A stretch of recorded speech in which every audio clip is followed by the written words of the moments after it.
Apollo and Hyacinthus.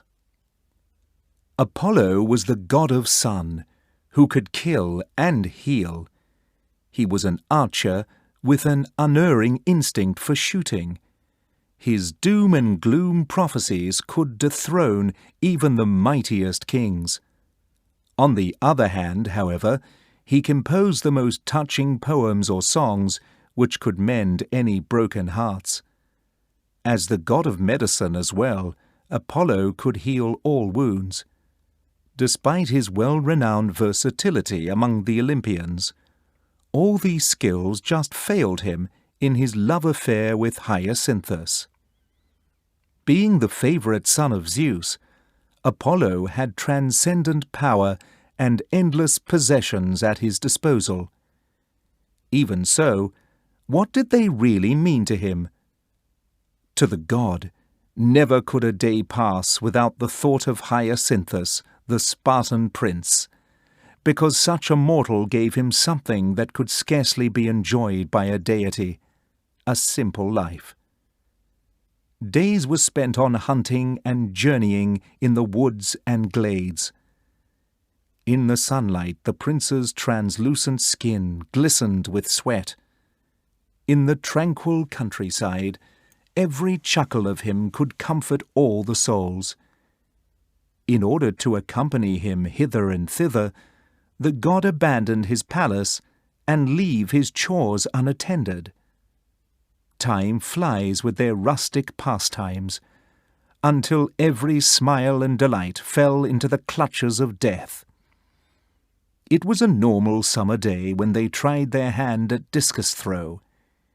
Each of them was vying for outdoing the other, and therefore they both tried their best. With all his might, Apollo heaved the disc high and far. Watching the spectacle with rapture, Hyacinthus could not help running forward to seize the disc. Since the disc was tumbling down from such a height, it hit and bounced off the ground violently, striking hard in the prince's forehead. He fainted and crumpled up in agony. Blood was drained off quickly, and soon the whiteness of his skin became deadly pallor. Lost in perplexity, as if the listeners felt lost in his prophecies, Apollo hurried to place Hyacinthus's head on his lap, wondering why he was made a mockery of fate. He administered the best medicine and hummed the most touching tunes, but none of them could bring the prince back to consciousness. The god pressed his beloved tight to his chest and strove to staunch the flow of blood. Tears soaked his face, while Hyacinthus's blood had already dyed the grasses red. Apollo bellowed, "Why can't I go with you? Why am I an immortal? I hope I can fall forever into the infernal world and rejoin my soul." After Apollo's words, a flower of hue more beautiful than any plants on earth sprang up from the pool of blood.